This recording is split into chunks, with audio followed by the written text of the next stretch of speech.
శ్రీలంకతో జరుగుతున్న తొలి టెస్టులో భారత్ భారీ స్కోర్ సాధించింది. తొలి రోజు ఆట ముగిసే సమయానికి భారత్ 73 ఓవర్లలో 2 వికెట్లు కోల్పోయి 288 పరుగులు చేసింది. ఇక రెండో రోజు వర్షం కారణంగా మ్యాచ్ ఆలస్యంగా ఆరంభమైంది. మొదటి సెషన్ వర్షం కారణంగా తుడిచిపెట్టుకుపోయింది. రెండో రోజు కేవలం 43 ఓవర్ల ఆట మాత్రమే సాధ్యపడింది. రెండో రోజు ఆట ముగిసే సమయానికి భారత్ 116 ఓవర్లలో 9 వికెట్లు కోల్పోయి 460 పరుగులు చేసింది. దేవదత్ పడిక్కల్ 230 బంతుల్లో 19 ఫోర్లు, ఒక సిక్సర్తో 167 పరుగులు టాప్ స్కోరర్గా నిలిచాడు. దీంతో మొత్తంగా శ్రీలంక గడ్డపై మూడో స్థానంలో బ్యాటింగ్కు వచ్చి అత్యధిక వ్యక్తిగత స్కోర్ సాధించిన దేవదత్ పడిక్కల్ ఒక సరికొత్త చరిత్ర సృష్టించాడు. అంతకుముందు లంకపై రాహుల్ ద్రావిడ్ 117 పరుగులు, పుజారా 153 పరుగులు, ఆ లిస్టులో దేవదత్ పడిక్కల్ కూడా చేరిపోయాడు. ఇక తొలి రోజు ఆటలో రిటైర్డ్గా వెళ్లిన కేఎల్ రాహుల్ రెండో రోజు మళ్లీ బ్యాటింగ్కు దిగాడు. మరో 5 పరుగులు మాత్రమే జోడించి 82 పరుగుల వద్ద అవుట్ అయ్యాడు. 51 పరుగుల హాఫ్ సెంచరీతో అద్భుతంగా రాణించాడు ధ్రువ్ జురెల్. 2 వికెట్లు 288 పరుగులతో రెండో రోజు ఆట ప్రారంభించిన టీమిండియా 7 వికెట్లు కోల్పోయి 172 పరుగులు మాత్రమే చేసి రెండో రోజు ఆటను ముగించింది. మొత్తంగా 9 వికెట్లు కోల్పోయిన టీమిండియా 460 పరుగులు చేసింది. ఇక కెసారా నువ్వంతా 3, ప్రభాస్ జయసూర్య 4, అలాగే ఫెర్నాండో 1 వికెట్ దక్కింది. ఇక ఈ మ్యాచ్ వర్షం కారణంగా శ్రీలంకతో సజావుగా సాగడం లేదు. ఇక టీమిండియా ఈ మ్యాచ్లో గెలవాలి అంటే మిగిలిన 3 రోజుల్లో తొలి ఇన్నింగ్స్లో శ్రీలంకను తొందరగా ఆల్అౌట్ చేస్తేనే టీమిండియాకు ఈ మ్యాచ్ విన్ అయ్యే అవకాశం ఉంటుంది. లేదంటే వర్షం అంతరాయం కలిగిస్తూ శ్రీలంక తొలి ఇన్నింగ్స్ భారీ స్కోర్ సాధిస్తే మ్యాచ్ డ్రాగా మారే అవకాశం ఉంటుంది.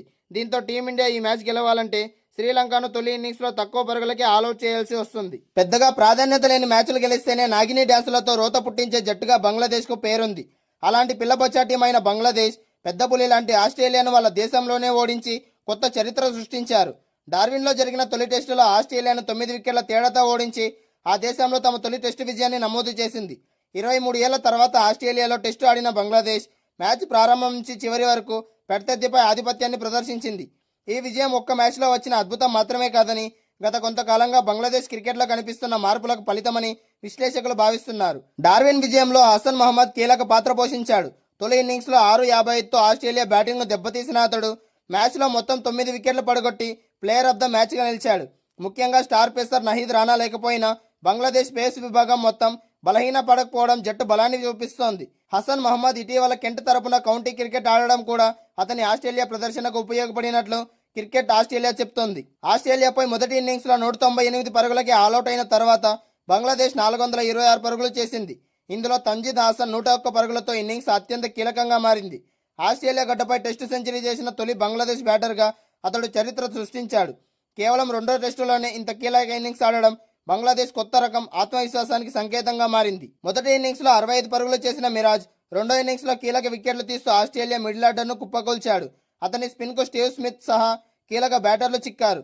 రెండో ఇన్నింగ్స్లో 5 వికెట్లు తీసిన మిరాజ్ ఆస్ట్రేలియాను 284 పరుగులకే పరిమితం చేయడంలో కీలకంగా నిలిచాడు. ఆస్ట్రేలియాను 199కే కట్టడి చేసిన బంగ్లాదేశ్ 426 పరుగులతో ఏకంగా 228 పరుగుల ఆధిక్యం సాధించింది. దీంతో ఆస్ట్రేలియాపై మానసిక ఒత్తిడి పెంచింది.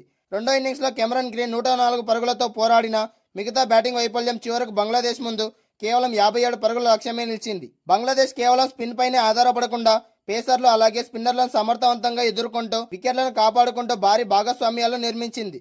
ఫలితంగా ఆస్ట్రేలియాకు ఒక్కో సెషన్లోనే పూర్తి ఆధిపత్యం సాధించే అవకాశం దక్కలేదు. ఆస్ట్రేలియాను ఓడించేందుకు కొన్ని నెలల ముందే ప్రత్యేకంగా ఇదే టెస్ట్ కోసం బంగ్లాదేశ్ ప్లానింగ్ చేసినట్లు తెలుస్తోంది.